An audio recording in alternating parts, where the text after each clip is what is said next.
Hello guys, अगर आप इस चैनल के रेगुलर व्यूअर्स हैं तो आप सभी को पता ही होगा कि मैं इस चैनल पे ज़्यादातर साइंटिफिक और मिस्टीरियस वीडियो बनाता हूँ। लेकिन आज का ये वीडियो थोड़ी सी अलग होने वाली है, जो कि ऑलरेडी आप लोग इस वीडियो के थंबनेल और टाइटल को देख के समझ ही गए होंगे। गाइस, अगर आप सभी को नहीं पता तो मैं आपको बता देता हूँ कि मैं एक बंगाली हूँ और मुझे इस पर काफ़ी ज़्यादा गर्व है। और हाल ही में इंडिया के एक पॉपुलर यूट्यूबर जो खुद को सबसे बड़े मोटिवेशनल स्पीकर मानते हैं, उन्होंने बंगाल और बंगाली के ऊपर एक केस स्टडी वाली वीडियो बनाई, जिसमें केस स्टडी कम और मैनिपुलेशन और स्टीरियोटाइपिंग ज़्यादा किया गया है। और उनकी माने तो हम बंगाली खाने और सोने के अलावा कुछ नहीं कर सकते और हम फिश को भी एक वेजिटेबल समझते हैं। और अगर आप एक बंगाली है तो मुझे पता है कि इन बातों को सुनकर आपके अंदर अभी क्या चल रहा है। और आज के इस वीडियो में मैं उन्हीं सारे फेक बातों का एक तरह से रिव्यू करने वाला हूँ और साथ ही साथ मैं ये भी बताऊंगा कि एक असली बंगाली कैसा होता है। So without any motivational intro, let's start the video. Claim number 1, हम मछली को भी एक वेजिटेबल समझते हैं। वीडियो के स्टार्टिंग में ही उन्होंने ये क्लेम किया कि हम मछली को जल में उगने वाला फल कहते हैं। कुछ भी यानी कि उनकी माने तो हमारे लिए मछली भी एक वेजिटेबल है, जो कि जरासर एक फेक बात है। कोई भी बंगाली मछली को वेजिटेबल नहीं मानता, यहाँ तक कि हम लोग तो अनियन यानी कि प्याज को भी नॉन वेज मानते, तो फिर हम मछली को कैसे वेज मान सकते हैं। और ऑनेस्टली स्पीकिंग गाइस, जब मैंने उनकी ये बात सुनी तभी मैं समझ गया था कि वो आगे भी ऐसे बहुत सारे फेक बातें करने वाले हैं। क्लेम नंबर 2, हम ना तो हंसते हैं ना ही हमको चुटकुले पसंद है।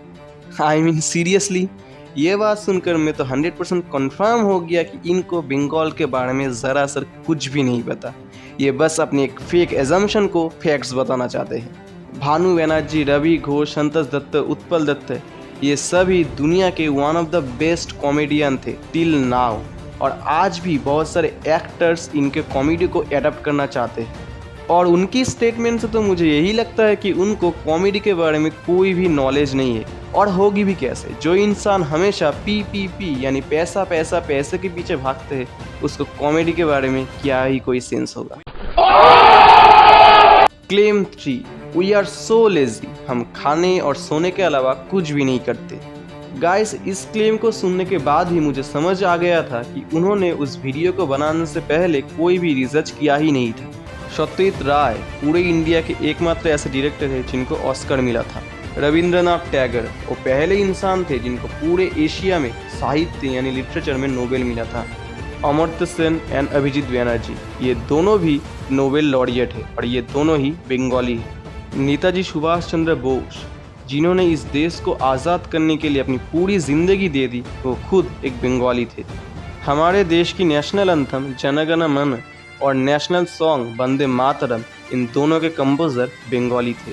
कादम्बिनी गांगुली, जो कि इंडिया की one of the first women doctor थी, वो भी एक बंगाली थी।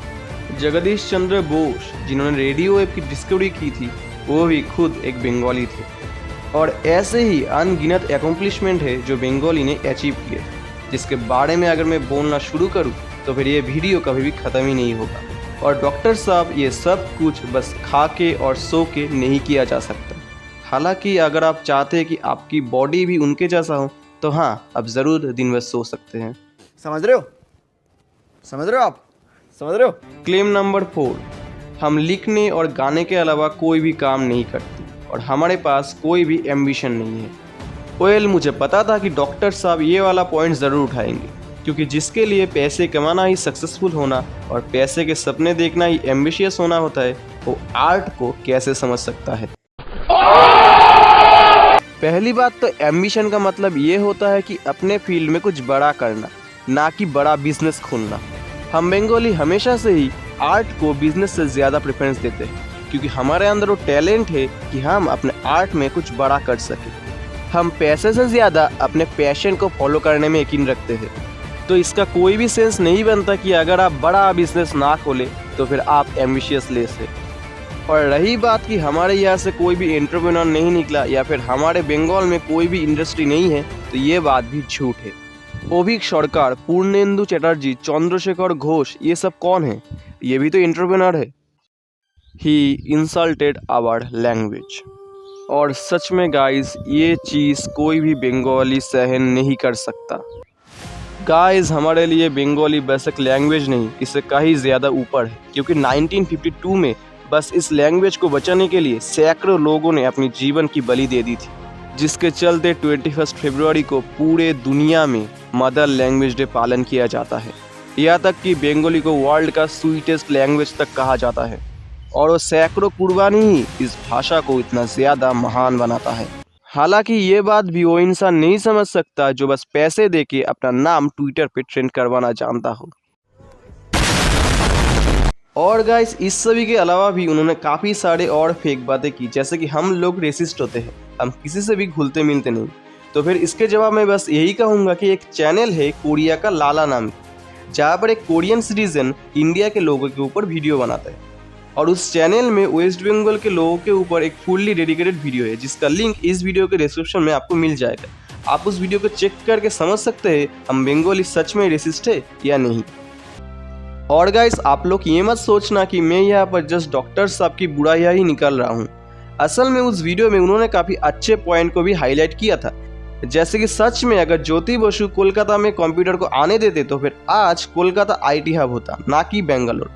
और ये बात भी सही है कि हम बंगाली ज़्यादा समय अपने पास्ट में ही पड़े रहते हैं, अपने प्रेजेंट में कोई भी काम ना करके, जो कि एक काफ़ी बुरी बात है।